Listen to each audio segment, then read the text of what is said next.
দর্শক, এবার জানাচ্ছি পাবনার ঈশ্বরদীর একটি চাঞ্চল্যকর খবর। আসন্ন দুর্গাপূজা উপলক্ষে সরকারি অনুদান দেওয়ার নামে টাকা হাতিয়ে নেওয়ার অভিযোগ উঠেছে এক প্রতারক চক্রের বিরুদ্ধে। উপজেলার বাঘোইল দাসপাড়া গ্রামের হতদরিদ্র সনাতন ধর্মাবলম্বীদের কাছ থেকে অনুদানের ফর্ম পূরণের জন্য অর্থ সংগ্রহ করা হয়, পরে সেই অনুদান আর মেলেনি। এমনকি যোগাযোগের সব মাধ্যমও বন্ধ পাওয়া যাচ্ছে। ভুক্তভোগীরা বলছেন এতে জড়িত থাকতে পারেন পূজা উদযাপন কমিটির একজন নেতাও। বিস্তারিত থাকছে মোহাম্মদ রাকিব বিশ্বাসের প্রতিবেদনে। পাবনার ঈশ্বরদীতে দুর্গাপূজার সরকারি অনুদান প্রদানের নামে দরিদ্র সনাতন ধর্মাবলম্বীদের কাছ থেকে টাকা হাতিয়ে নেওয়ার অভিযোগ উঠেছে। এই ঘটনাটি ঘটেছে উপজেলার বাঘোইল দাসপাড়া গ্রামে, যেখানে অসহায় মানুষগুলো অনুদানের আশায় কষ্ট করে উপার্জন করা টাকা তুলে দিয়েছে প্রতারক চক্রের হাতে।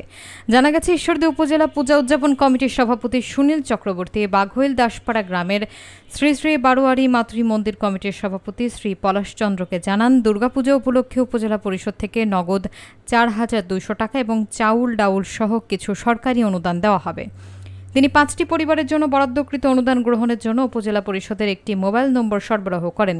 সেই নম্বরে যোগাযোগ করা হলে আরও অনুদান দেওয়ার প্রলোভন দেখিয়ে অন্য একজন ঊর্ধ্বতন কর্মকর্তার সঙ্গে যোগাযোগের পরামর্শ দেওয়া হয়। ওই ঊর্ধ্বতন কর্মকর্তা জানান যে বাড়তি অনুদান পেতে হলে ফর্ম পূরণের জন্য 600 টাকা করে দিতে হবে। এরপর পলাশ চন্দ্র তার এলাকার 36টি পরিবারের কাছ থেকে মোট 21,600 টাকা সংগ্রহ করে প্রতারকের দেওয়া বিকাশ নম্বরে পাঠান। টাকা পাঠানোর পর থেকেই ওই নম্বরটি বন্ধ পাওয়া যায়।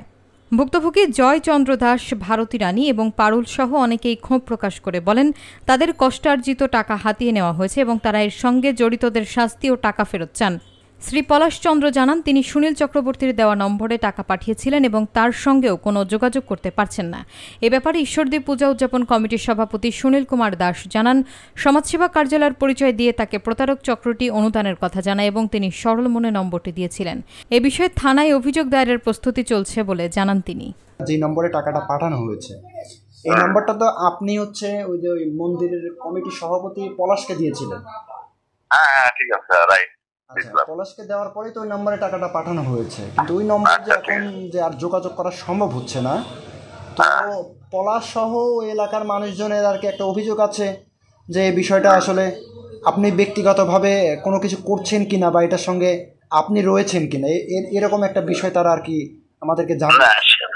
না, সেটা আপনি তদন্ত করুন, দেখবেন ঠিক ধারাবাহিকতা। এই ঘটনার পরিপ্রেক্ষিতে আমরা কিন্তু পাবনা এসপি অফিসে আমি আমার ঈশ্বরদী অফিসার ইনচার্জ, ঠিক আছে, পাবনা পুলিশ লাইনে মিটিং ছিল।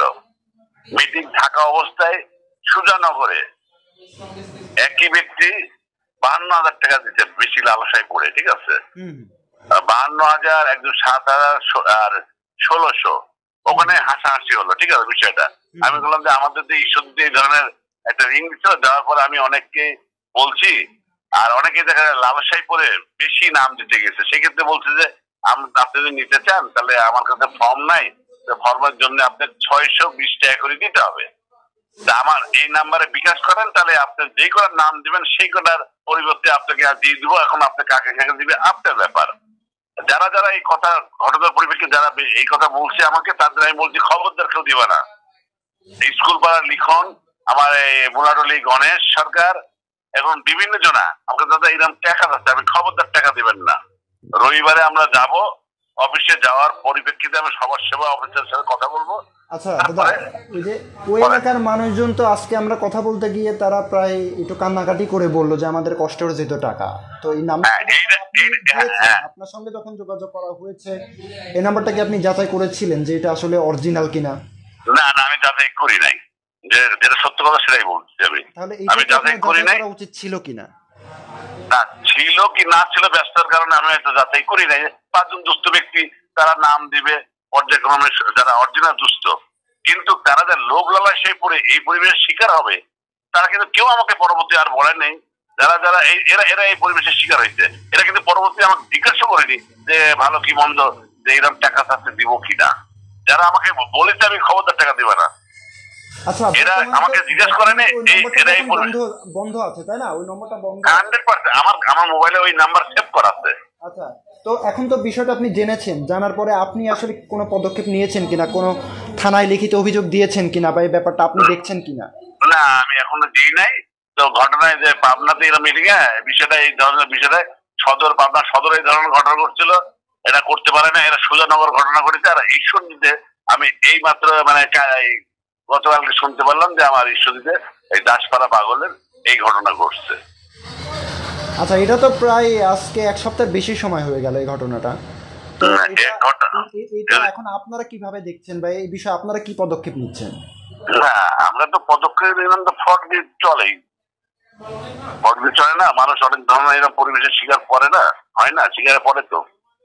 না কিন্তু নম্বরটা তো আপনি তাদের দিয়েছেন, এই দায়িত্ব আপনি আমি দিতেই পারি, আমাকে আমি দিতে পারি, আমি যাচাই করি নাই, এটাতে আমি বলতেছি, স্বীকার করতেছি। আমি সেটাই আপনাকে বলছি যে নম্বরটা যেহেতু আপনি দিয়েছেন বা আপনি দেওয়ার পরে কিন্তু এই ঘটনাটা ঘটছে, এইটা আপনি আপনার দায়িত্বের জায়গা থেকে আপনি তো একটা অবস্থানে রয়েছেন, আপনি ঈশ্বরদী উপজেলা পূজা কমিটির সভাপতির দায়িত্ব পালন করছেন, এই জায়গা থেকে আপনি কোনো পদক্ষেপ নিচ্ছেন কিনা এই ব্যাপারটা সুরাহা করার জন্য?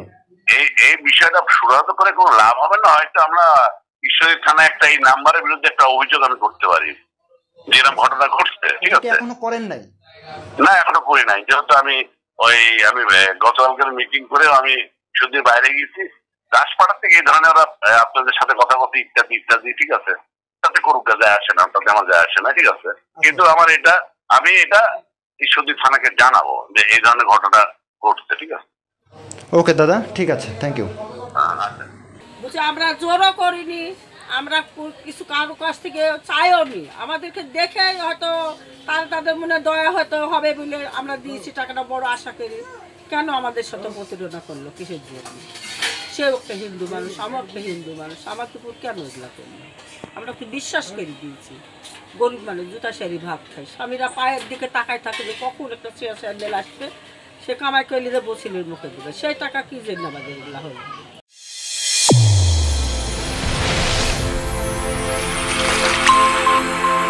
চ্যানেল A1 হৃদয়ের স্পন্দন।